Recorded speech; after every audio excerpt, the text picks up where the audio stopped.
Betting for Breakfast, our NFL betting show, and brought to you by Heat Ratio Sports. Make sure you like and subscribe at the YouTube channel. That's really the best way to support us.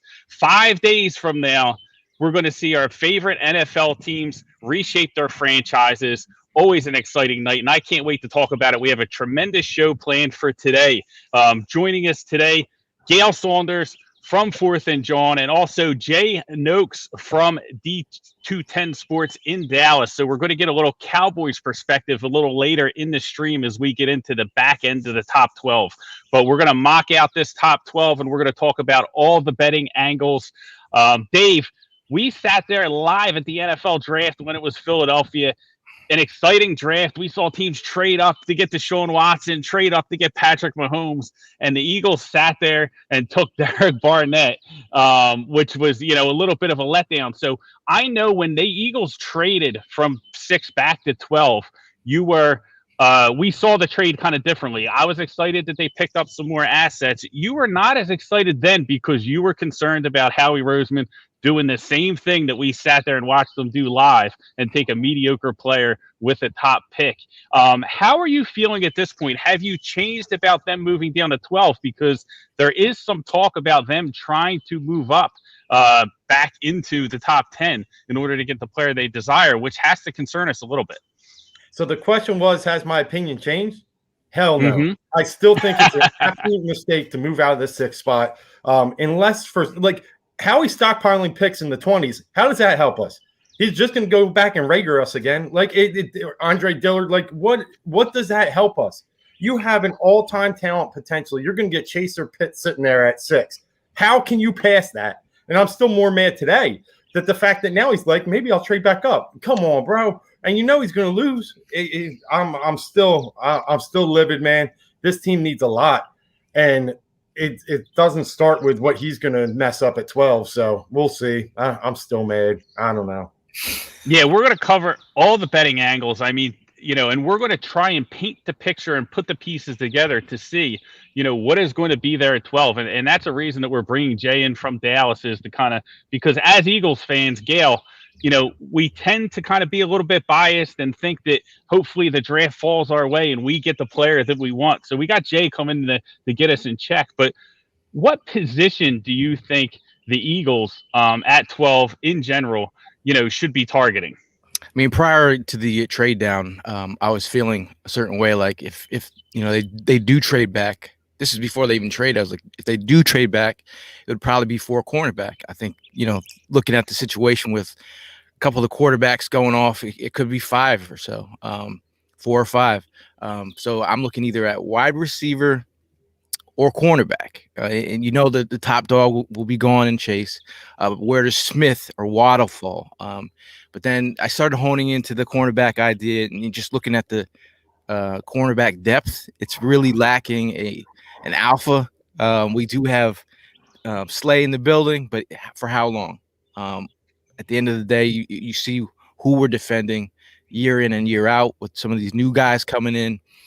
You have to really look at this cornerback group and finding the right fit. I think there's a certain type of player that we've been looking to get for this defense, especially in alpha. And I feel like J.C. Horn, man, talking about aggressive. You're talking about a guy who's going to tell you like it is. And I believe him when he says it. It's not like a confidence thing. He believes in himself, and not a lot of players have that kind of belief in themselves.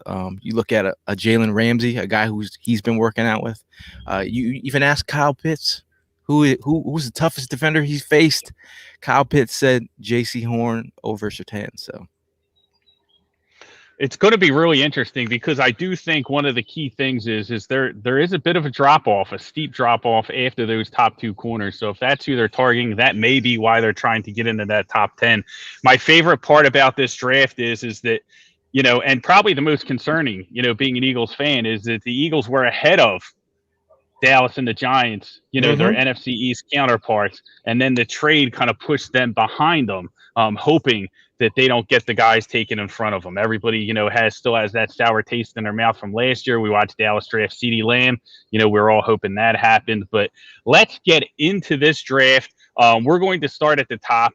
And we're going to mock it down. We're going to talk about all the betting angles, how we can make some money next Thursday night on each of these picks. And we're also going to shape this thing to figure out, what the Eagles could be looking at 12 and how that could help their team. So really excited for this episode. No reason to really talk about one or two. It's pretty much set in stone. Trevor Lawrence 1, Zach Wilson 2. So let's talk about what I think is the most polarizing pick in the draft, when we get into it, and that is the number 3 pick, Kyle Shanahan and the 49ers traded to move up. Everybody knows what position they're taking. They're going to get a quarterback. We have seen the betting market, Dave, really swing back and forth on this. A ton of volatility. Mac Jones was the heavy favorite. A lot came out early that they were really excited about Mac Jones. He was the sole reason they moved up there. Thought he was pro ready. And then, Justin Fields has a second pro day. The market switches back over to Justin Fields. Now we've kind of seen it settle down. Mac Jones, again, the big favorite. Dave, what is your take on what the 49ers are going to do here? What quarterback they're going to select? And how do you think we should approach this from a betting perspective? Yeah, great question. I think, obviously, we've said it before. Jimmy Garoppolo is not the answer. San Fran knew that probably even before last season started. But coming off a Super Bowl appearance, that they had to roll and just see what they could squeeze out of that orange. And they've made some pretty definitive decision here to move up and change their future. And I think whoever they draft here at number 3 starts day one. And with that said, who do you have more confidence in to pick up this offense, to use the weapons that they've actually been starting to stockpile over the past few years? I mean, you have one of the best tight ends in the league in George Kittle. You're starting to get some dynamic receivers. I like Mac Jones here. I think he fits what Kyle Shanahan wants. Obviously, he has a little bit of that, similarity to Matt Ryan, what he coached up in Atlanta when they got to the Super Bowl. It's that pocket presence. It's that, quick decision making, and Mac Jones showed that last year. You're talking about a kid that wasn't even guaranteed the starting position at Alabama before the season, rose to this meteoric, spot now at number 3 in the draft, and I think it's him. And I'm willing to put minus 160. I'm willing to put money on him now. Lock it in. I don't think it's Fields. I just don't. What's up, Gal? I said he said lock it in. I lock it in. I really do. That's right. I think it fits what Kyle wants to do. I just do. What about you guys? No, I mean, I feel it's interesting because like all of a sudden you started to hear Mac Jones out of nowhere, and for the people outside the NFL world, we might be shocked, but I think internally what the talks are being had, especially at the Senior Bowl, I just think his, like you said, his pocket presence, his overall awareness. I remember we interviewed Austin Watkins Jr. He's going to be it could be a day 3 target. And he was saying I said, who was the most impressive person that you, met with down at the Senior Bowl? What was like your experience? And he's like, Mac Jones was amazing. He said he left a huge impression on me, the way that he controlled the offense, the way that he taught everyone, the plays on the fly, got everyone lined up. He just said he was his presence was amazing. I just feel like even you asked the wide receivers from Bama who their favorite was over Tua. They're like Mac Jones, man. So I think that vibe could be real. I mean, a lot of the bigger names in the draft community just started sprinkling in Mac Jones. You're like, really, dude? Mm-hmm. And everyone had the idea of Justin Fields being that guy. And then they looked at the pro day, they're like at Mac Jones pro day. I mean, they had a second pro day where they were there with Justin Fields, but I think Mac Jones could be the guy. It could be. Yeah. And in San Fran, I mean, Kyle likes to move the ball horizontally. Yeah. Does he go vertical? Don't get me wrong. He does. But, Justin Fields' strengths are more in that vertical game. And I just think I think Mac Jones just really fits what they want to do. How about you, Drums? Yeah, I'm in on Justin Fields here. I got him at plus 190. The line now, on these two guys, if you're looking at the over under perspective, if you wanted to take Fields, you can get him under 4.5 which means he goes in the first 4 selections at minus 175, the over 4.5 plus 145. And then, you see Mac Jones, over 3.5. So if, he would have to, not be selected here, you can get plus 180 and then the under 3.5 at minus 250. So that kind of shows you, how the market has zeroed in on Mac Jones. And I think a lot of it comes from Mike Lombardi. Mike Lombardi has been very adamant that Mac Jones is the pick. He has ties to New England. He's talked about his throwing mechanics, how Justin Fields' throwing mechanics could be an issue. It's something that NFL teams are looking at.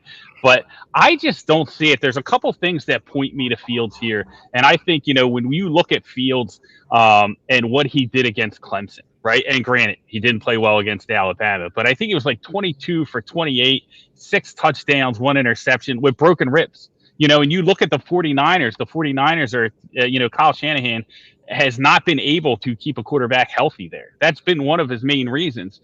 But the more important thing is Doug Farrar did an article for USA Today, Touchdown Wire, does great work, read his book, the guy that I really respect.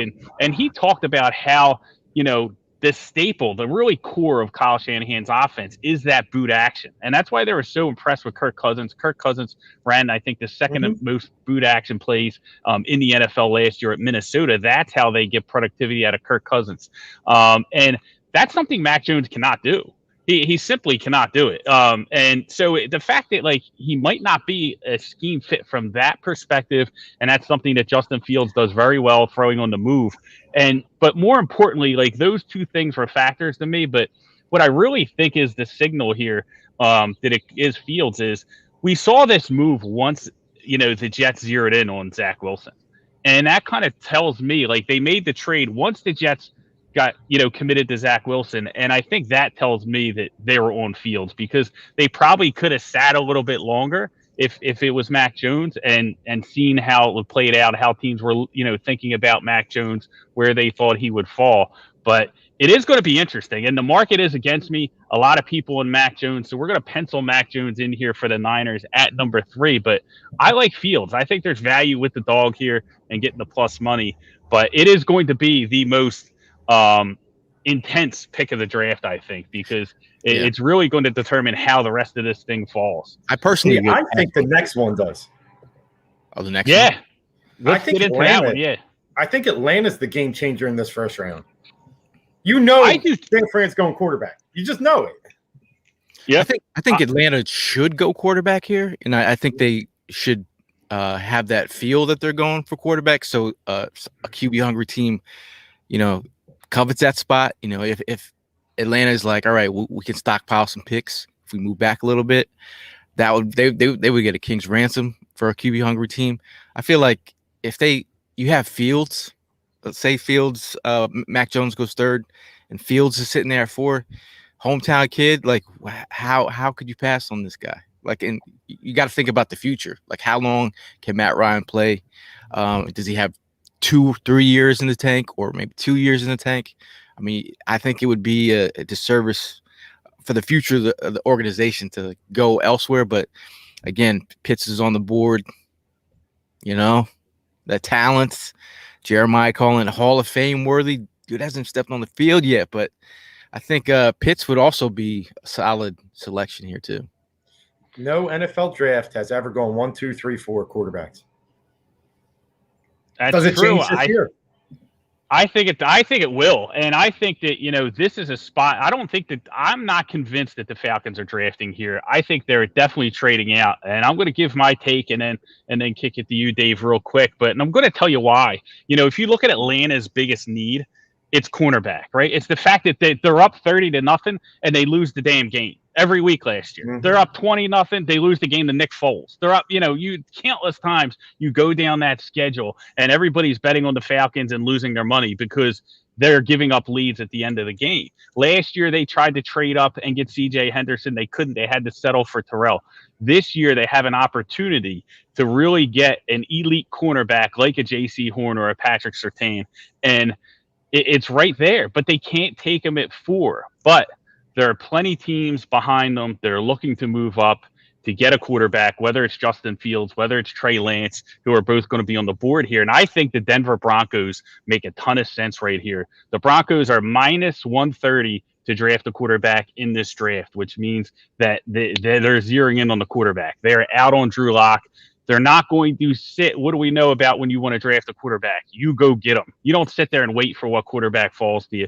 You got to go get them. And I think that this is the perfect pairing because Atlanta can move back to 9, get a corner, shore up that defense, have Terrell, have Horner, Surtain right there at 9, and they get in front of the other teams that are in the cornerback market by going to 9, and then Denver goes up and gets their cornerback in the future. That's how I see this one playing out, and I think there's a ton of value from a betting perspective. You can get Atlanta to draft a cornerback with their first pick at plus 1,200. To draft a QB, they're plus 140. To draft a tight end, they're plus 160. So that tells you it could be, if they stay put, it's going to be a QB or Pitts. But if they move back, you can get a decent payout on a cornerback. Dave, what's your take on the Falcons and what you think they're going to do next Thursday? Yeah, it's Arthur Smith. And that's really where I'm kind of zeroed in on. And I think he turned Ryan Tannehill from nothing into something, right? And he had a very creative offense over there. And it circled around different players. Like your A.J. Brown is not your typical, he wasn't that guy that everybody thought would be the dog. And he is, obviously. They've turned him into something special. They were using Jonnu Smith all over the field, Derrick Henry. I think he likes having, that Swiss Army knife.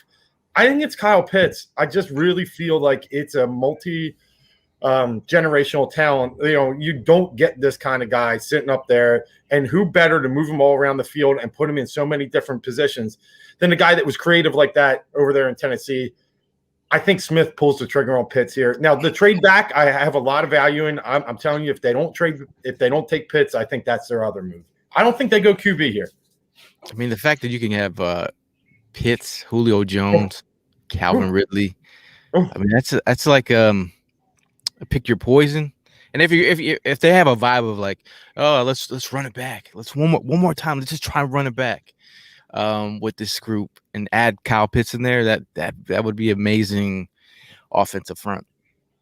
Yeah, if we get, instead of 30-point leads, they can blow 40-point leads next year. I mean, I just think the Falcons have that need, but a lot of people are on Pitts. When we look at Pitts, his odds under 5.5, which you get the Bengals, following them, with that pick, you can get Kyle Pitts under 5.5 for minus 175. Almost seems like a lock that he's going to go in those top 5 picks. Over 5.5 plus 135. I do have a little Kyle Pitts over 5.5 money. I'm not going to lie, and I'm going to explain to you why I think that plays out a little bit later as we get into the next picks. But for this purpose, I think we can agree it's probably most likely Kyle Pitts here if they stay. Yeah, if they stay. Yeah, and you make a ton of sense with Fields and the hometown connection. I just think it's a new coaching staff, new team, and you've seen these guys try to set their own, kind of, DNA on the team. And that, I think it starts with, Pitts. I really do.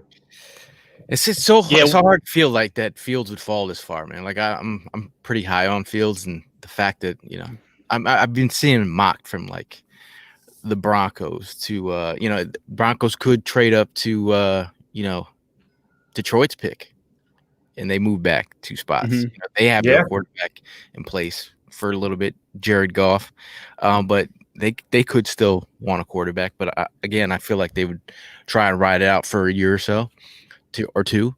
But yeah, man, I feel the Fields drop is very interesting to me. And then we hear about his epilepsy and which can be controlled by medication. So Alan Fenica had it. Tiki Barber had it as well. Same condition. I think an interesting point, Gayle, to that is that I think the draft shapes out a lot differently if Justin Fields drops as opposed to Mac Jones. I think if Mac Jones does not get picked at 3 and gets past the 49ers, I think you can see him slide a little bit. But I think if Justin Fields does not get selected at 3, I think you're going to see it's going to get a lot harder for the Falcons to stay at 4 because their phone is going to be ringing off the hook, I feel like, from a lot of teams trying to move up in that spot. And another thing to keep in mind of why I like the Falcons to trade out and go corner here is that, Terry Fontenot, the new GM there, the guy who's making this decision, did draft Marshawn Lattimore in the top 10 with the Saints. He is a guy who values that position and wouldn't be afraid to take that position, that high in the drafts. But that's going to move us to the Bengals.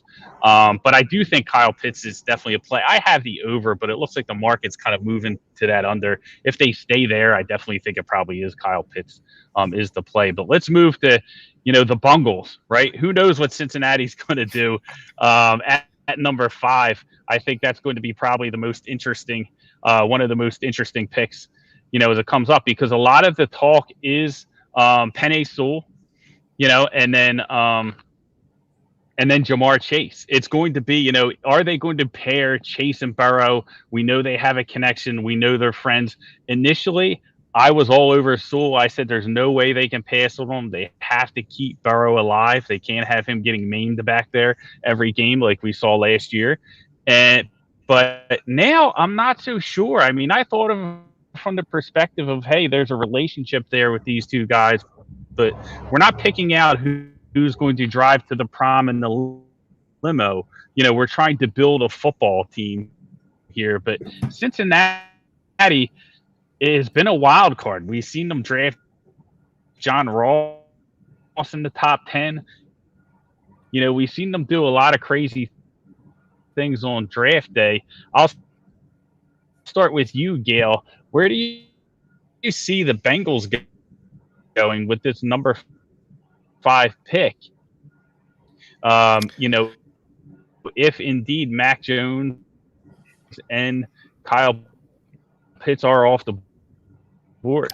I'm going to go and kind of agree with you. And I thought about, Penei Sewell being there the whole time, and everyone's been mocking them. Penei Sewell, it's been there for like months, almost, since the end of college season. Gayle, are you with us? Yeah, he's there. I think we might have lost Gayle. Dave, are you with me? Yeah, it's you, bud. Me. Hey, I hear you, Gayle. You better check your Wi-Fi, pal, because we're here. I think we're having a little bit of connection problem. No, Mark, you're having connection. You are. Yeah, that Cherry Hill internet. You need to. Mark's running off his Sprint account over there.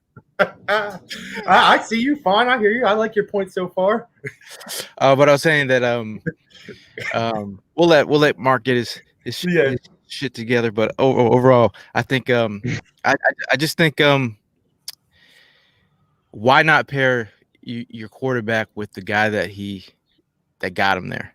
Like, without Jamar Chase, is Burrow that Heisman winning quarterback?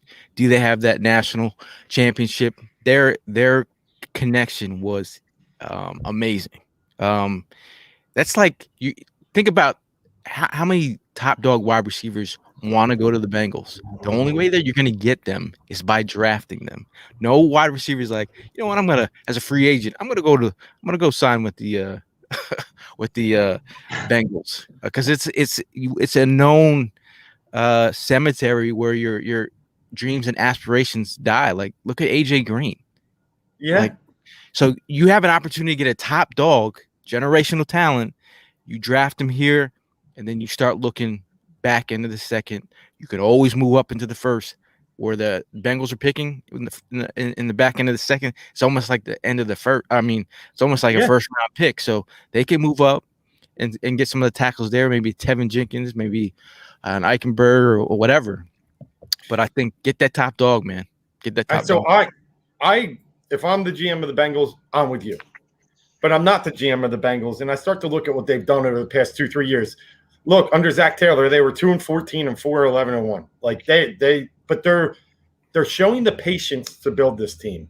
And I just think, the next step in this, build of a team, you got your quarterback last year, now build in front of him. And I just think, you got me a little concerned, Gayle, with some of the red flags you have on Sewell, but I just think the Bengals go with Penei Sewell here.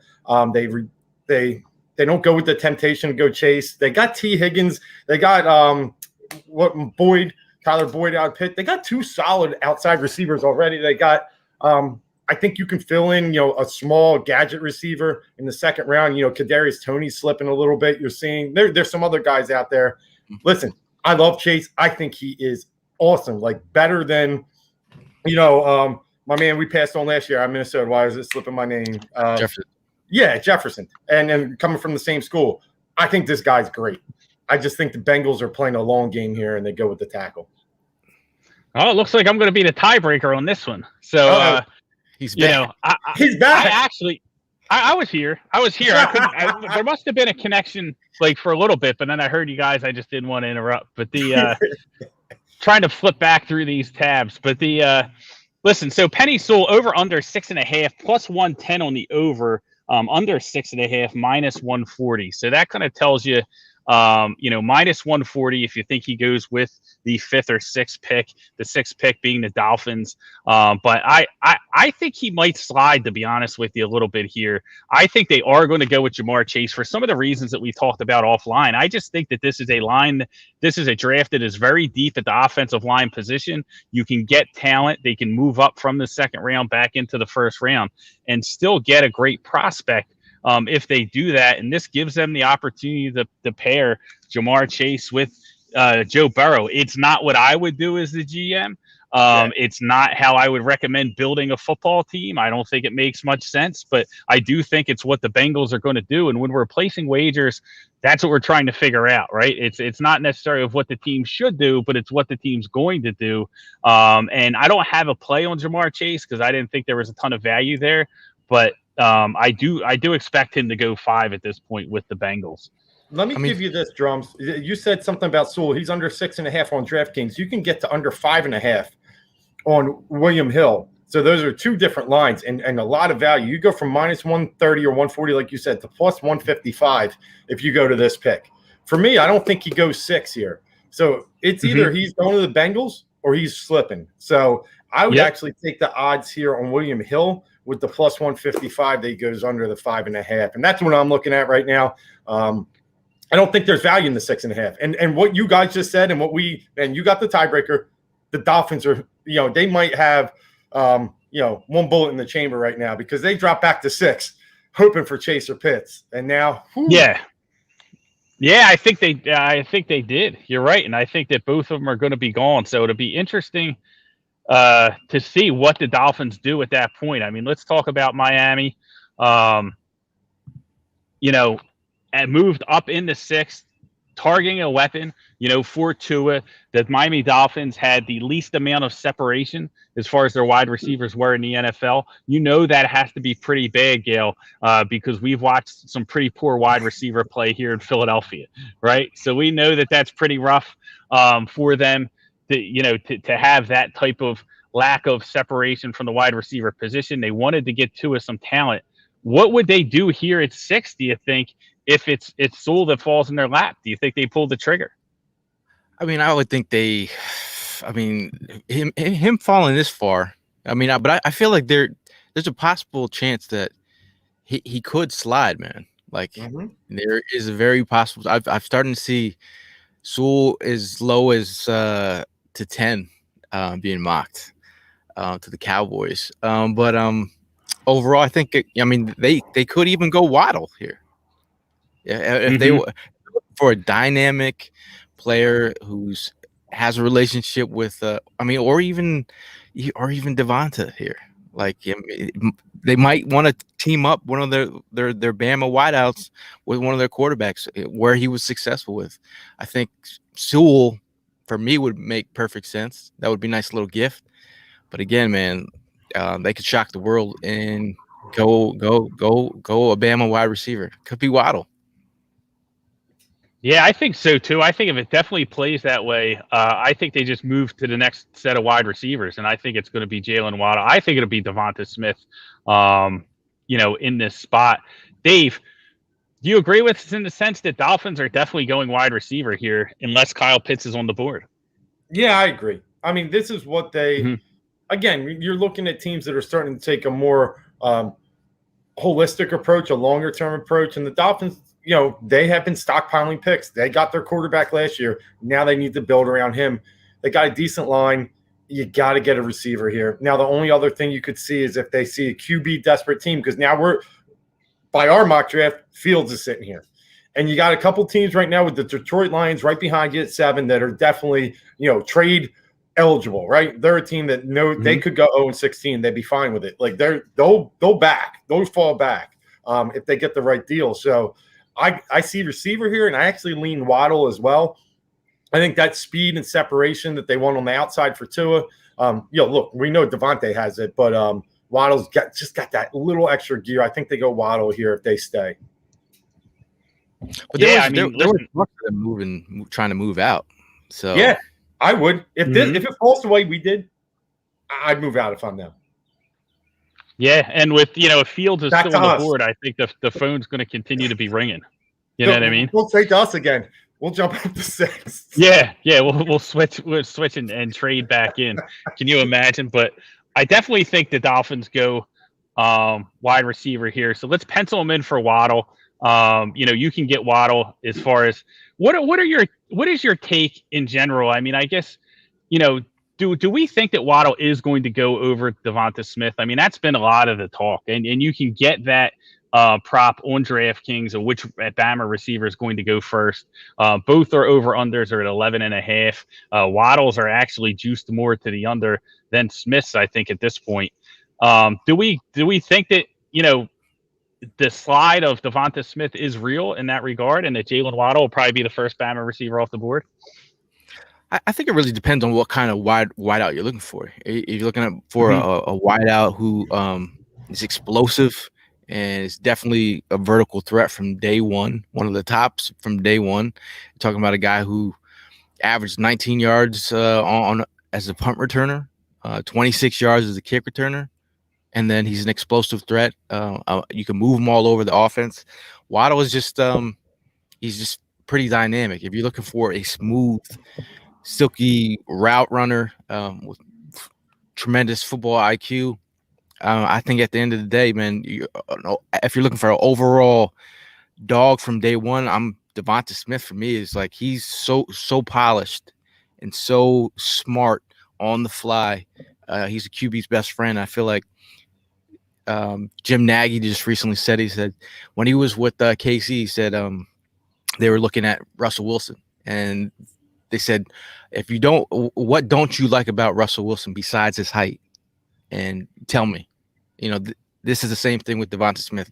What don't you like about him except for his weight? And there's probably not much to say, so I feel like if you're looking for a dog wide out, man, I'm like overall, like I'm going Devonta Smith. But if you're looking for an explosive move player and also special teams ace, I mean, he was like special teams freshman of the year.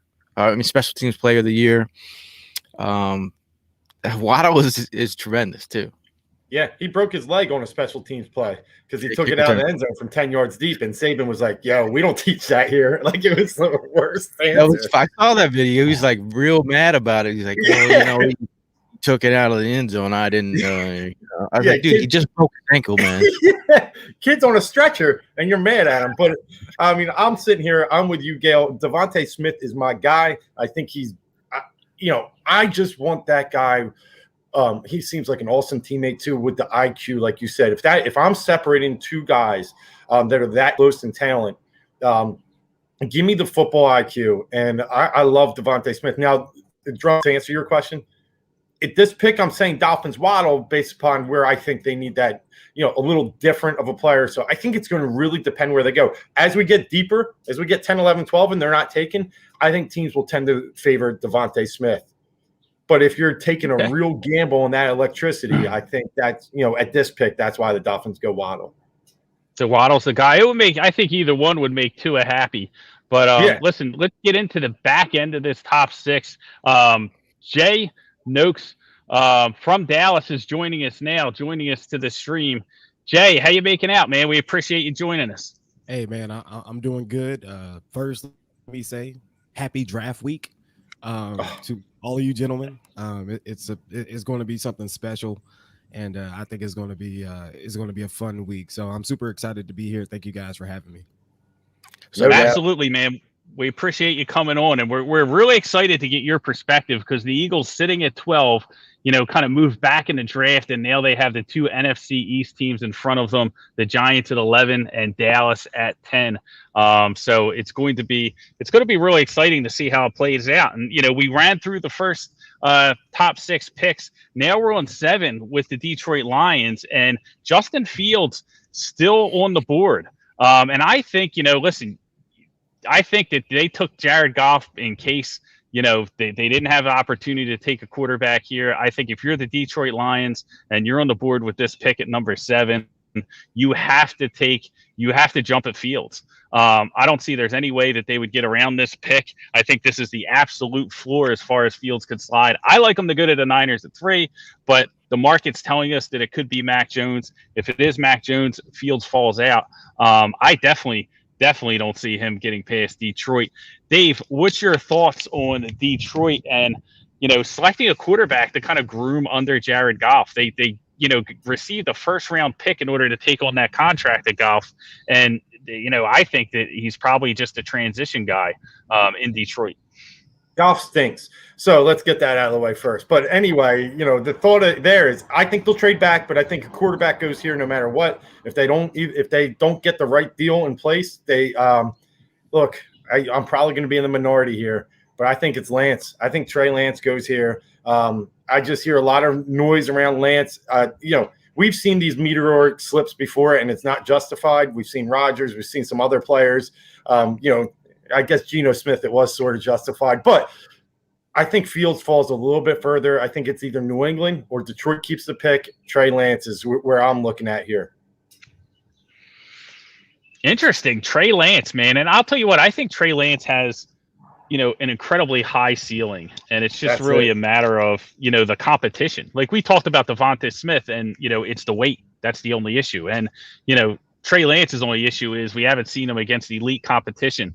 Gayle, give me a little background on, I guess both quarterbacks and if they were on the board, who you think Detroit would select, unless you think Detroit would go a different option and go forward with Jared Goff for the future. I would pick Justin Fields, man. I'm super high on him. I mean, him at this part of the board, that's easy money for me. Like Trey Lance, again, I'm talking about the competition between the both of them. Justin Fields has been there, done that. The amount of smoke we've seen during the smoke screen season about whether it's his epilepsy or issue or just all these other, does he want it enough? Like all this talk, I feel like Justin Fields would be my guy. I think Trey Lance, I think he could use another year of development. I think he has the talent, but I feel like if you put him underneath a quarterback to study underneath, I mean, this would be a nice situation for him where he wouldn't have to start right away. That would be a nice incubator system for him, but I still think Justin Fields would be the guy. I'll tell you what, man, I've seen enough of Jared Goff to know that Justin Fields could be thrown into the storm at week 4 if he ends up in Detroit. But Jay, I'm going to kick it over to you. What's your thoughts if Detroit is sitting here in the catbird seat at 7 with the option of taking either of these two quarterbacks? Well, number one, I don't think that they do.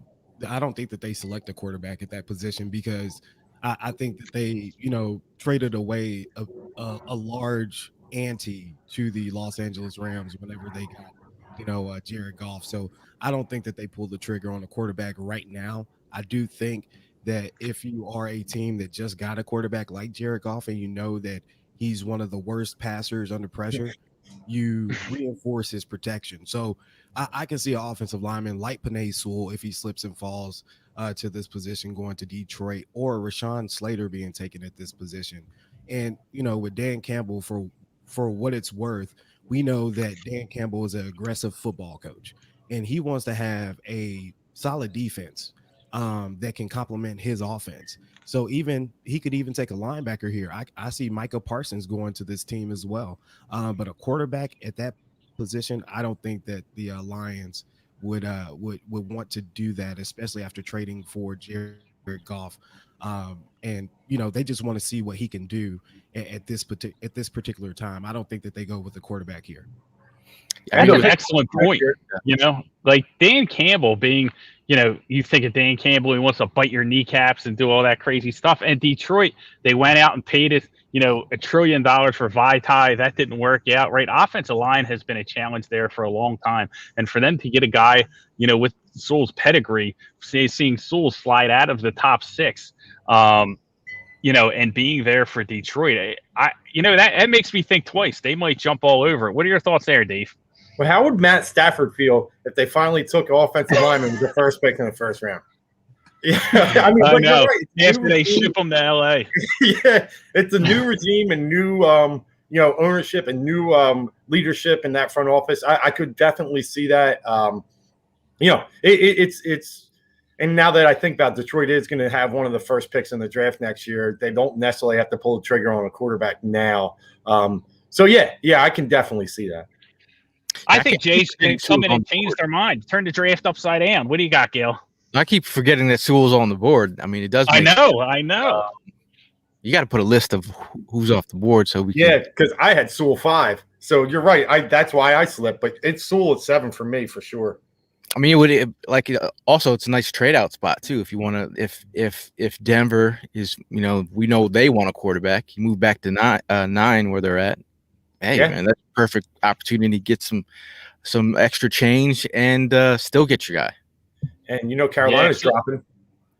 And like you said, Jay, he's talked about Rashawn Slater. You could also get Rashawn Slater if you don't get Sewell. And some people have talked about Sewell actually slipping, and it'll be very interesting to see him fall on draft day. Yeah, well, that brings us to the next pick, the Carolina Panthers, who, I'll be honest with you, I think is dialed in on an offensive lineman. And I think that, you know, they probably would have wanted Sewell to fall to him if they could have their way. But I think that, you know, if they are in this position, this is where they pull the trigger on a guy like Slater. They are minus 105 to draft an offensive lineman. I do have some money on Slater going under 12.5. So I think that he is a guy that does get picked in the top 10 because I think that there are teams with needs on the offensive line. We talked about Detroit. You know, we talked about there are even rumors that if Atlanta doesn't go Pitts, that they could go Sewell there, you know. And I think that these two main offensive linemen are definitely going to be targeted in the top 10. I think Carolina goes offensive line again at 8. Dave, what's your thoughts on Matt Rule and what he does at that 8 spot? Well, he tried to get, 31 different quarterbacks this offseason and finally settled on Sam Darnold. So I think it's to the point now that I think they're an active trade participant. I've already talked about someone trying to get the Detroit spot. Someone's got to get ahead of Denver if they want their Fields or Lance. It depends who you like here. I think New England makes that move and pushes up to this spot. I think Carolina's comfortable dropping back a couple picks. I mean, New England's right there anyway, top half of the first round. But if they stuck in this spot and we're not projecting a trade, I like Slater here as well. I like Slater as well here, but like if you feel like you could move back and still land Slater, you can. This is the perfect opportunity if you want to move back in maybe, I feel like 8 is now the trade spot where everyone wants to move up to. Like it is. If your guy falls. And who makes the most trades in the NFL at draft time? New England. Yeah. They are. New England's they're just lurking and they're ready. They're ready to make a pounce for the quarterback too. So I think so. I agree with that. I think if they do stay there, it is Slater. And I don't think that they move back to try and get Slater. And Jay, I'm going to get your perspective here because I think if they did that with Sewell off the board, they run the risk of Dallas moving up and taking an offensive lineman in that spot. Do you think that that's a viable scenario for the Cowboys, targeting, Slater once Sewell gets off the board? I do. I really do think that that's an ideal spot. But also, I know that Dallas is really, really focused on improving their defensive efforts. So, I mean, when looking at that, I don't see Dallas trading up. I think they're going to sit still at 10, and whatever they have at 10 is going to be the best player available. And it may be Patrick Surtain or J.C. Horn at that spot. So I don't think that they'll get too aggressive say, hey, look, we could jump up 2 spots. We'll trade away something. We'll trade away the 10th pick, when they can end up getting the same players that they were originally going to select at 8 or at 10. So I don't see a trade happening. If Carolina was to do anything, I agree with the fellas. I agree. I think New England would be inclined to trade up at this particular point and select a Justin Fields, Trey Lance, a quarterback that they could groom under Cam Newton. So with Dallas, I don't see them jumping the gun. I see them just sitting back and waiting and just seeing what prospects are still left on the board. And I can see Carolina trading this pick to New England. Yeah, I agree with that as well. I think that, if Justin Fields is somehow still on the board at this point, I think the phone's going to be off the hook. I think people are calling in, to kind of do that. And I think that, if it plays out the way that we've seen it so far with Sewell sliding and Fields sliding, I do think Detroit picks the offensive lineman in that situation. And then we do see a trade up from the Patriots into this 8th spot to take Justin Fields. So let's pencil that in, as we're working with our, mock here. And, we'll put Justin Fields as 8, whether it's New England or, it could be another team as well. But we expect Fields to definitely be off the board by 8. And that's going to get us to the Broncos, another team that is looking for a quarterback, minus 130 right now to select a quarterback with their first pick in the draft. I already talked about how I think the Broncos are a team that is in play to move all the way up to number 4 to get their quarterback. But they could also stay there and take Kyle Pitts, and that we think that's a real opportunity for Atlanta and a viable option. So let's talk about the Broncos. Are we all convinced? I guess we'll start here with them getting a quarterback, and if so, it would be the last of the 5 at this point. Convinced. You're saying Trey Lance season right here? Is that what you're saying? Yeah, I think so. I think 100%. If Trey Lance is on the board, I think Fields goes 3 and they move up and get Trey Lance at 4. But if Trey Lance is on the board here at 9, like we projected out, I think that they take him. I think that Trey Lance is definitely a top 10 pick. I think that Denver is a team, they have Locke, so they don't need to kind of force him in right away. They can let things play out during the season with Locke. Until they decide they want to pull the plug and get Lance in there. But I think this is a great spot. I think that Denver minus 130 to take a quarterback is a slam dunk. Like, I think that they're definitely in the quarterback market. I think it's great odds. It's a great bet. And I think it's Trey Lance season, Gayle. What do you see of Trey Lance, and do you think he's a fit with what Denver is trying to get at the quarterback position? I think he could, again, sit behind Locke. But I think they – Prior to draft season, they were in on Matt Stafford, weren't they? Mm-hmm. Mm-hmm. I really do. This is, you're picking in the top 10. You have to take a shot at the QB here. Looking at their quarterbacks, it's nothing to write home to mom about. No, but even talking about that, look what they're up against 4 times a year: Patrick Mahomes and Justin Herbert. They know that they're not competing with these guys with Drew Lock. They just know it. You're not, Mm-hmm. I think they got to take that guy of the future, whether it's 9, whether it's 3, whether it's 4. I love the minus 130. But I think Lance is their target no matter where they end up. I really think they go Lance. So it's no Brett Ripien season over here? No, was he safe?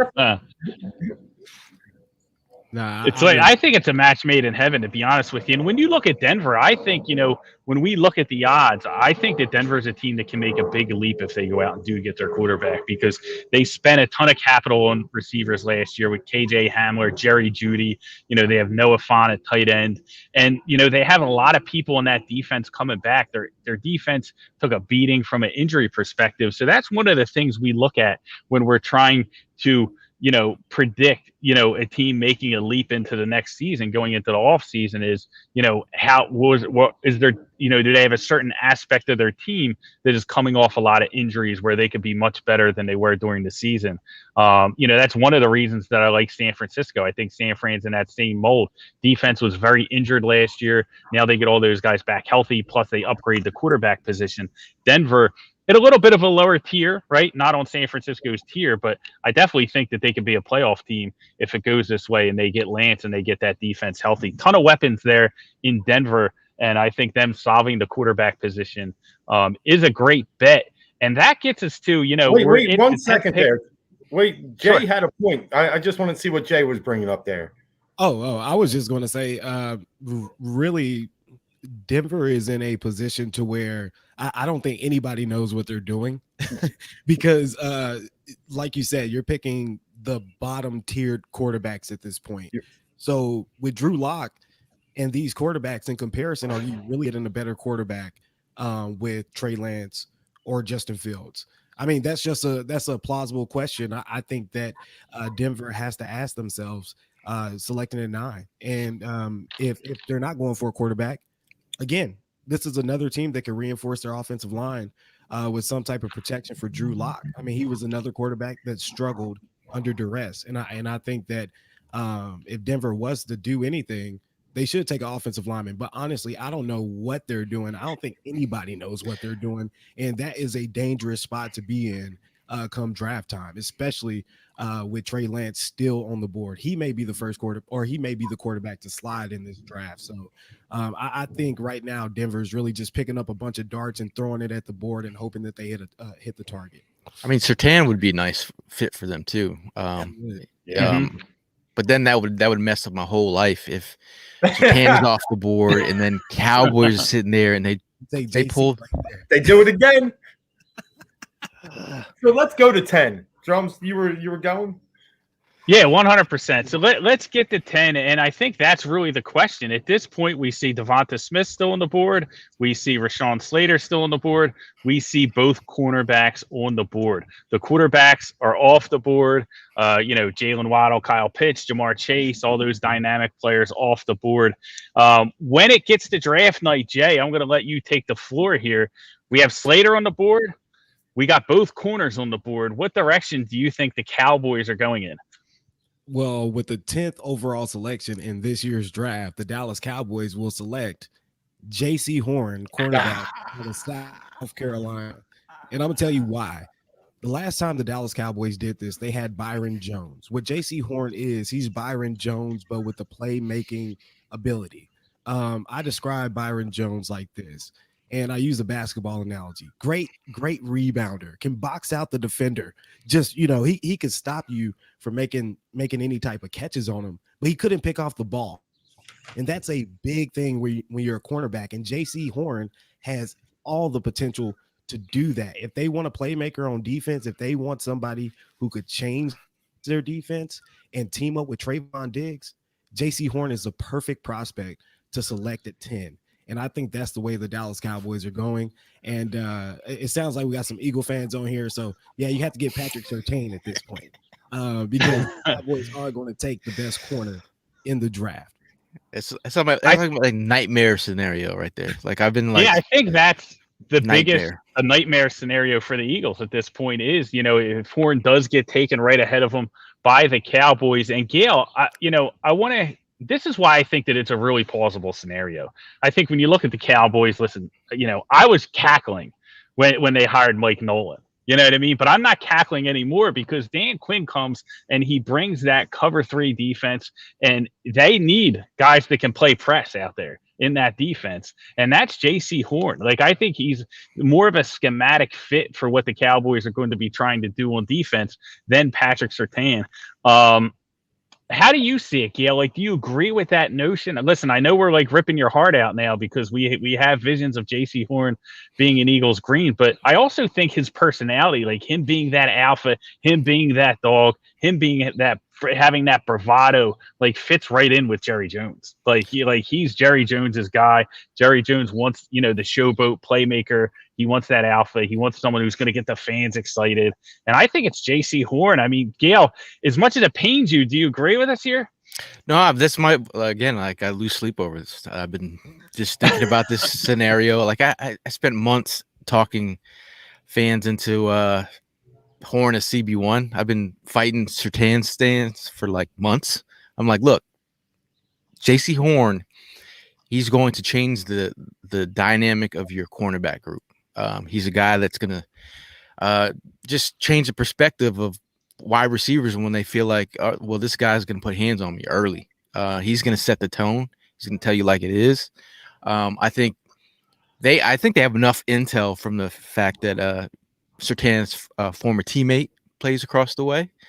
And they also, looking at Kyle Pitts, he told you who played him the best in the SEC. And that was J.C. Horn. I think I've been seeing Surtain. I've been seeing J.C. Horn mocked to the Cowboys by the beat writers from Cowboys. So I'm like, oh man, they're all there. They're all mentally getting ready, and I feel like he could be the guy that gets swooped up, and that's really, it was CeeDee Lamb. Now it's J.C. Horn. I feel like Dallas is drafting well, and that's where I get upset. I'm mad now, and it hasn't even happened yet. And listen, I totally agree with him you, saying it. I'm like, see, he's there too. I'm mad too because to be honest, that's the right pick. It's a smart pick. You always relied on the Cowboys to kind of go with their emotions, trying out smart people, but now they're actually dialed in and really taking the best available and really at a position of absolute dire need. That was one of the worst defenses in the history of football last year, and you sit there and that's a game changer to me. It's a guy that I would love to have at 12, and I think you're right, Jay. I think Horn's the guy. Physical, ball hawk, everything you want, and he fits like your profile. He's mean, man. He's nasty.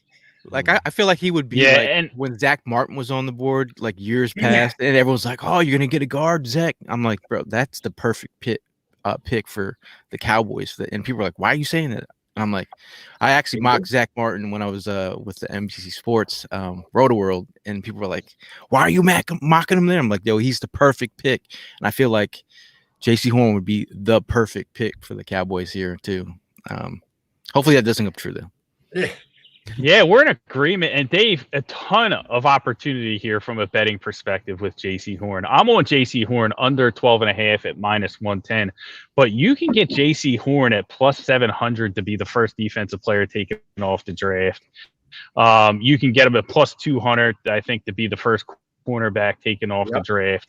So there's just a ton of opportunity from an odds perspective. You could look at Patrick Surtain, right? If the Eagles are left and do get Patrick Surtain, he's +900 to go to the Eagles.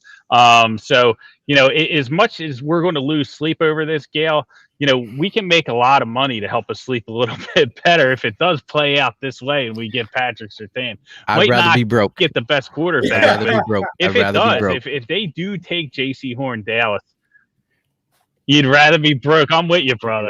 I'm with you, brother. But if I'm going to be miserable, I'd rather be miserable with money. I'm rich, bitch. There's two ways to look at it. But lots of opportunity, man. But I agree. I think as we've gotten into this draft, the longer we get closer to draft day, I think J.C. Horn's momentum just keeps getting stronger and stronger. And maybe that's why, we're hearing whispers of the Eagles trying to trade back in to the top 10 is to get in front of Dallas at that spot. Yeah, it's going to cost a lot. It's the worst. I think that is a really a viable scenario. I don't do it, Dale. Yeah, I'm with you. I think at that point they probably do. Let Surtain drop. I mean, you put yourself at the mercy of the board when you were holding all the cards, and then last year you were at the mercy of the board. Now we're in the same situation, but I do feel there's still dogs out there to be had. I mean, Surtain he doesn't make it wiggle at all. I feel like it's just like a very safe selection. I'm more for upside, but again, he's probably one of the best cornerbacks that we probably can draft at that moment. But let me give you my next nightmare scenario then, because with the 11th pick in the draft, I think the New York Giants will take Devontae Smith.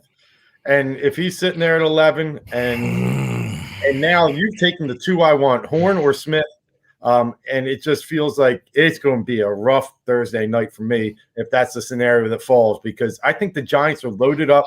I know they just signed Kenny Golladay. I know they still have some talent. Yeah, I got Evan Ingram. You got pretty much Saquon back fully. But how can you let a talent like that when you know how bad your offense was last year? I see the Giants going Smith at 11 and leaving us. Oh man, I mean, some people are super high on Surtain though too, so it's not like me personally, just going through all the film and watching Surtain play and just having like, bro, I thought this, from what everyone was telling me, he was supposed to be CB1, and then after watching all the film, like, I don't know, CB1, maybe CB2 ish. And that, I mean, I'd be okay with it. I just don't like to be okay with picks. Like if that scenario, I'd rather have Devonta Smith than Surtain. Oh yeah.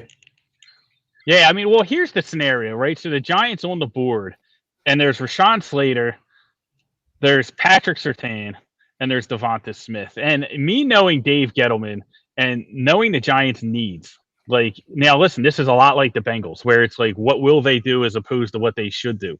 They should jump all over Slater at that point, right? Like, they should jump all over the offensive lineman. And I think that's what they'll do in that situation. I know there was some talk with Devonta Smith. I don't think it happens. I think both Smith and Surtain end up falling to 12. Still not sure where the Eagles would go at that point. But I would pencil the Giants in for an offensive lineman if he falls. I just think that they have some real problems there with the offensive line. And that's the best way to kind of maximize Daniel Jones and maximize Saquon Barkley.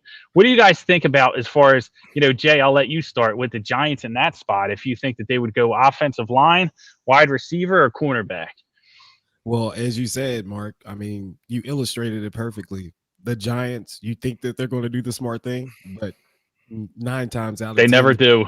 And David Gettleman is going to – I can see him taking Devonta Smith here because David Gettleman's all about the unorthodox, sexy pick. I mean, think about Daniel Jones.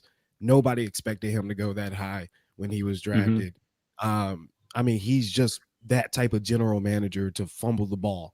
Like Daniel Jones tripped over himself, running towards the end zone on that 80-yard run this past season. That's what David Gettleman is for the New York Giants. So I think they fumble the bag here. They don't get protection for Daniel Jones, and they go with Devonta Smith, who is a stellar prospect, by the way. But I don't know what type of residual you would get from or out of Devonta Smith with Daniel Jones as your quarterback. So like I said, an unorthodox, sexy pick, because you really don't know what Daniel Jones can do yet. And then you got Devonta Smith, who's coming in as a Heisman winner and one of the greatest college wide receivers we've ever seen play the game. So I think Gettleman fumbles the bag here and he goes Devonta Smith. Yeah, it would definitely sell tickets. Gayle, I mean, do you think that's really that's where they would go? It seems like these two are aligned. They think that they would jump on Devonta Smith. Are you in agreement with them? Are we penciling in Devonta Smith here at 11? I mean, that's the sexy pick. And you look at their group: Darius Slayton, Kenny Galladay, and they picked up John Ross. I mean, you got Sterling Shepard. But if you infuse that with a Devonta Smith, then you have a nice little attack. But then you look at their offensive line: Andrew Thomas, Will Hernandez, Nick Gates, Zach Fulton, Matt Pert. That right side of the line you could infuse Slater there. I mean, dude's got left tackle, right tackle versatility. He could play guard. To have a guy like that, Swiss Army knife, I mean, that would be the smartest pick if you're trying to protect your quarterback. But again, they could fumble the bag here with I'll throw one wild card too. The Giants love fast, aggressive DNs. I think Kwity Paye is in play here a little bit. You go back to the JPP days and some stuff that they like to do up front there. They just signed their big tackle Leonard Williams to that huge deal, so they're solid up the middle. You could see them maybe even throw a curveball and go DN here. Now, overall, I mean, what's your overall feeling about Kwity Paye? Did you guys see it? Like top 15? It's tough. I love his backstory. I think he's getting a little bit of, emotional, props that pushed him up. But I see him more under 15. I do see him going later from a talent perspective. The athletic profile is that's people like, but it's like he's raw. Production side. I don't know, man. I don't. If the Eagles drafted Kwity Paye, I'd show up to Novacare and let them know how I feel. I'd be outside the windows needing to speak to somebody, but yeah. So it's a Giants pick then. It's just like the Giants would do. Yeah, I mean, after Daniel Jones, who knows what they'll do? I mean, they could take David Mills. I mean, you know what I mean? Like, you don't know what Gettleman's going to do. He's a wild card. Payne is interesting. I mean, when you look at the betting market, they are plus 240 to draft a wide receiver, plus 275 to draft an offensive lineman, and plus 400 to draft a defensive lineman. So I do think that those are their biggest needs. So that brings us to the Eagles. So if they take Devonta Smith, if they go with Devonta Smith there and they draft him, the Eagles pretty much would be dialed into Patrick Surtain at that point. Is that what you're thinking, Gayle? I mean, they're not going to go offensive lineman. If the wide receivers are off the board, they're probably going to go corner, I would think. Is Slater still on the board? Yes. Yep.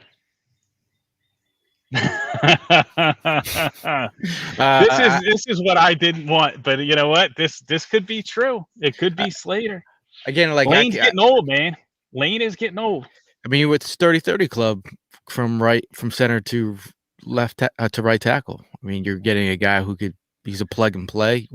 And also Brandon Brooks is actually, it's been out there that he's on the trading block. So yeah, I can't. That would kill me. You talk about nightmare and losing sleep if they trade Brandon Brooks. Surtain, for me, it would be Surtain. Like I do see how he loves to draft those offensive linemen. I mean, that kind of versatility. A guy who's been solid against Chase Young, who also plays for the Washington football team. I mean, adding a lineman that he's a plug and play type of guy. So, yeah, but Surtain would be the pick for me, but I'm not happy about it. I'm still, I'm very, my emotions are very shook already. Very underwhelmed. Yeah, I agree. I think Slater, I saw, a recent mock by The Athletic where Slater falls to 13 to the Chargers. That's like the perfect scenario for them. So, I mean, it's definitely plausible that you will have the choice between Slater and Surtain here. And I'm with Gayle. I go with the guy from Alabama. I go with, the upside. I think, I agree with you. Surtain's got that, I think long-term projections, would you say he might even turn into like a Malcolm Jenkins safety type long-term? I mean, you could, as he gets older, you can just slide him in the – I just think the football IQ is phenomenal. I feel like he's just not twitched up. So when he gets burned by like Tyreek Hill mid-season, don't be mad or the twitchy guys that he faces and he gets deep, beat deep, then don't be mad. But short intermediate, playing mirror match, all that, like you can play press and all that. Like he's a sound corner. And he's a winner, and he's a guy that, I think, obviously with his father playing the NFL, I think he has the drive, the desire, and, to get better. So if he does start getting beat, I think he'll find ways. So I like Surtain here over Slater too. Yeah, definitely. And listen, I wouldn't be mad. It's not the guy. It's not really how I would want to draft the fall, but like for us to get a corner and kind of solidify that other position outside of Slay would be good. But let's get an outside perspective here, Jay. Eagles on the board. Do you think that they would take the cornerback here, or do you think that they would go in a different direction? If I'm the Eagles, I would think that they would take Patrick Surtain. And I get what you were saying, what you guys are saying about the not having the twitchiness, not having the innate ability to attack the ball or to attack the receiver's hands. But I mean, if he's a consistent player, which is hard to come by, especially a cornerback, I mean, I just don't see any issue with it, especially when you play against the Dallas Cowboys, who have one of the most potent passing attacks in the NFL for the past 2 seasons with Dak Prescott at helm. And you play against the Washington football team as well. I mean, they got some burners on their team in their wide receiver group as well. So I think Patrick Surtain is the safe pick, which isn't a bad pick. It's just a safe pick. It's saying, hey, look, this is the best that we're going to get. So this is what we're going to settle with. And you don't want to overreach, and you don't want to and you always want to take the best player available. And if Patrick Surtain is there, that's what I would do. I'm getting flashbacks from Surtain versus CeeDee Lamb. Did you see that? I mean, he was younger corner, but I'm just saying, I said, golly, man. Like, I would be Surtain versus in NFC East battles. Like, man, listen, if we had JC Horn, then I'd be like, yeah, okay, we're gonna rough some of these Cowboy wideouts up, okay. He's a cerebral player, man. Like, the fact that you could start as a freshman in a Nick Saban defense. Saban's seen it all. Like, you allow a freshman to start right away, it's pretty much saying something for your football IQ and mentality. Yeah, and then we opened this show with, how did I feel about dropping from 6 to 12? I feel even worse now talking to you guys.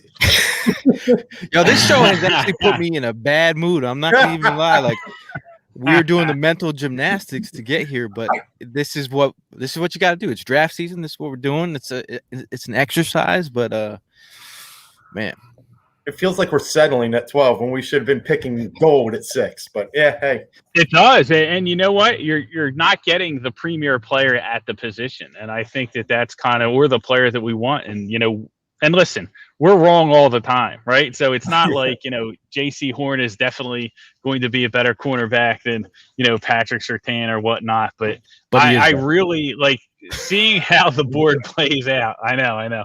Seeing how the board plays out, I get less confident in Howie Roseman, making that selection now. But we got a couple minutes left. And while we have Jay, I just wanted to talk about, the NFC East in general and kind of the outlook, because I think I have some pretty strong takes in regards to some of the teams in the NFC East. But, Jay, I'm going to talk to you. The Cowboys, obviously the perennial favorite, to win the division, plus 150, Dak Prescott and then getting them back is going to make a world of difference. There, regardless of what Ryan Pace thinks of Andy Dalton, there's just a huge gap there at the quarterback position. And, if they can shore up that defense, which was what really held them back when Prescott was healthy, I think that, they're obviously the front runners for the division. Being a Cowboys fan, I'm sure you feel the same way, but give me a couple minutes just on your outlook in the division as a whole and how you think these pieces could fall under the Cowboys. I mean, how I look at the NFC East, I really think that the NFC East is up in the air. I don't think there are any favorites. We know that Dak Prescott is coming back from an ankle injury. And still wait and see on that. So there's a lot of things up in the air when it comes in regards to the Cowboy status. We got to see if they can shore up that defense. Like you said, it was the worst defense historically in NFL history. They have a lot of work to do, especially with the new regime coming in on the defensive side.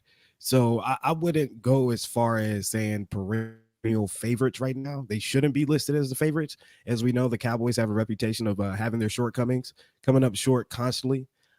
Season in, season out, even with Jason Garrett, the clapper, who's now gone. But I think that this division is going to be a little bit tighter than people think. I mean, you got Ron Rivera coaching for Washington. Joe Judge has his team buying in. I don't know about Nick Sriracha. What was his name? Sriracha sauce. Sriracha. Yeah. We're playing rock, paper, scissors here on who starts. So yeah. Yeah, I mean, that's another thing. You just mentioned the perfect thing. You don't know who's starting at quarterback for the Philadelphia Eagles, but we saw last year that Jalen Hurts was capable. He had some things that were pretty impressive. He galvanized that team at some points during the season last year when he started.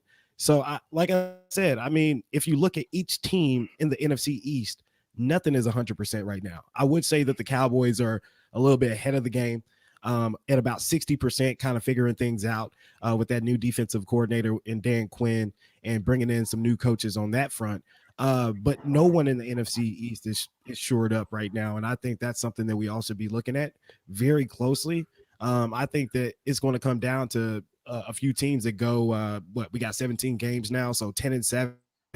Or 11-6. I think we're going to be looking at a really tight race at the end of the season, just because of how uncertain everything is right now. So I think it's going to take a lot for all of these teams to get well adjusted, and I think it's going to be a regular season finale that comes down to the two best teams in the NFC East to decide who goes to the playoffs.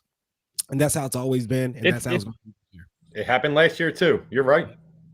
Yep, it's going to be Yeah, tight, it's man. always like that, And Dave, when we look at the betting market, the Cowboys obviously at the top at plus 150, and I think after that the teams are like plus 400. Like you're looking at the Eagles and Washington and those other teams.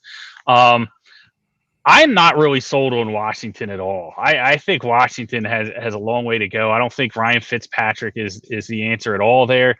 And I think that they're a little bit overrated. I think that defense, because they have that star player in Chase Young, gets a lot more credit than it deserves. They beat up on a lot of bad offensive teams down the stretch last year, went into the playoffs and let up 500 yards to Tampa. Now, Tampa, great offense. They were the Super Bowl champions, but I expected personally that matchup with Tampa's offense and Washington's defense to be a little bit tighter than it was in that playoff game. Now, Heineke or whatever his name was crazy and running all over the place and kept the game somewhat close.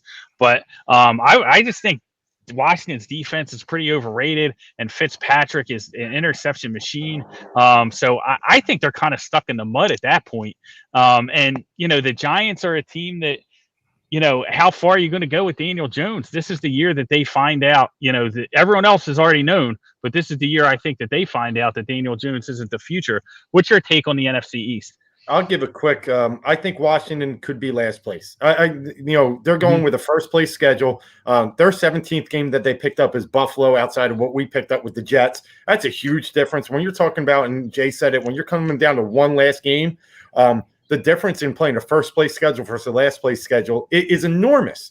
And not tooting the Eagles' horn, but they're going to have a little bit of advantage, and it's going to keep them somewhat in the race all year. I do think 10 wins gets this division done, and I think in the end it is going to come down close to that last week of the season. And Giants, I don't know. There's something about them. I know Daniel Jones isn't the guy, but he's a guy that if he can just stop fumbling that damn ball, and I know he throws picks at crucial times, it's something that you can still coach up. I still believe it. I don't think Daniel Jones is great, but all he has to do is limit those turnovers. And I think that's a team that's really dangerous. They've done probably the best of any NFC East team in the offseason. Eagles have done nothing, so they give me no reason to think that they'll be one of the teams fighting. So I see it between the Giants and the Cowboys. Ooh. Definitely interesting. Gayle, can the Eagles compete in this division, man? You're always to bring the positivity. No draft night didn't go our way, right? We're stuck with Patrick Surtain. Are they going to be able to compete this year, or are we looking at a rebuilding year? I think it's very important for the identity of the Eagles to come forth, because we as fans, and I'm one of those fans that I feel like I'm close to the heart of the Eagles, and I feel like I'm in tune with what they're doing. I have no idea who they are as a team yet. If they can buy in. I know there was strong facts that when Jalen Hurts was in the locker room and Carson Wentz was in the locker room, it split the locker room down the middle. It caused a divide early on. They had issues before the season even started. So that's what was displayed on the football field. You're wondering what happened. It was a total locker room thing. The fact that some of these players didn't know which way they're going. That was the biggest concern. And now I feel like they have a quarterback that's leading them. We don't know who the starter is. We know I believe it's going to be Jalen Hurts, but I feel like overall, man, they get their identity back. They're the sleeping dog, and that's where I want them. If the rest of the league is downplaying them, we need them to be the underdog, but the sleeping dog right now. But they always like that underdog role. I do feel like the Cowboys, I think they're right now, I have them as the number one in division right now. I just feel like as an overall team, they can get it together, especially if they get it together defensively. Washington, they put on a good show last year for our division. But like you said, Giants, man, I think if the Giants players start believing late in the season, I felt like that was a team that they started believing in what they were trying to do with the organization. I like what they're doing. A guy like Daniel Jones, if he could stop turning the ball over, I laughed when they drafted him early a couple years ago, but I still feel like I'm not afraid of Daniel Jones, but if they get it all together as an organization and get it like a Devontae Smith, it could be lights out if they start buying it. So right now, it could be Giants, Washington, and then Eagles at the bottom. But somehow the Eagles come back. I'm playing Stan right now. Come back and become a contender for the NFC East. I would love to see it, man. And as far as Daniel Jones goes, I don't think he's ever going to stop turning the ball over. But who knows? But listen, guys. We put an hour and 20 minutes in. This was fantastic. I loved having you guys on. Jay, I appreciate you coming on. I know you got to run, doing a lot of traveling. Tell the people real quick, where they can find you, where they can follow you, when your podcast goes off, and, all the things you're doing at D210. Hey, man, I appreciate you, Mark. Thank you guys for having me on the show. You can find me on Twitter, Instagram at Call Me Nokes. That's my last name, Nokes. Call Me Nokes. We do a podcast every single week called Notes by Nokes on Wednesdays right now, but we're shifting it to Sundays once after the draft season. So check us out on Facebook.com/NotesX Nokes. Once again, that's Notes X Nokes. And yeah, man, super happy to be doing this, man. It's been fun. I'm having a great time. Awesome. Well, thanks for joining us. Everyone out there, follow Jay. Does tremendous work with the Mavericks in Dallas and everything in the sports scene in Dallas, and plus XFL, man. That's how we linked up. And I can't wait for the XFL to get cooking again. It's going to be one of my favorites. Hopefully they have a team in Philly. Gayle, before we get out of here, tell everyone where they can find you. Guys at 4th and Jawn doing great work. Interviewed 20, 30 college prospects this season. Yep. Gayle Saunders, I don't know, I'm on my tag there, but Eagles Sessions, really talking about Eagles 24/7. Check us out at 4th and Jawn on all socials. Pretty much putting in the work this offseason, trying to find the prospects. We have a Talk to Prospect series where we talk to a lot of prospects across day 2, day 3 guys. But overall, we're having a draft show next Thursday, Friday, and Saturday. We will be going live for 20 something hours. So if you want to talk about draft, we'll be there every single night. But yeah, man, I'm excited, man. It's draft season. I'm ready. Put the coffee on 20 something hours, man. I can't wait. Though I'm about to pop in and out. But you're all welcome to show up if you want to give us some takes, man. I don't know about Definitely. I don't know about no cowboy takes, but no, we'll take them all. We'll take them all. Hey, man, look. If you say J.C. Horn, you might get muted. That's all. No, so he picked J.C. Horn. He as soon as he said J.C. Horn, I was like, see, this guy knows. He knows what's up. Yeah, he knows. He knows the players. Yeah. But listen, guys, appreciate you coming on. Tremendous show. Everybody, follow, and subscribe. Heat Ratio Sports Network. Make sure you hit us on the YouTube channel. We will be back Wednesday night for our golf betting show. And again, next Saturday, FCS playoffs are going on. They kick off today. So we got a ton to get into. Thank you so much for joining us. Make sure you follow us on Twitter. Everyone enjoy the draft. Hopefully we gave you some actionable information where everybody can make some money. Until next week,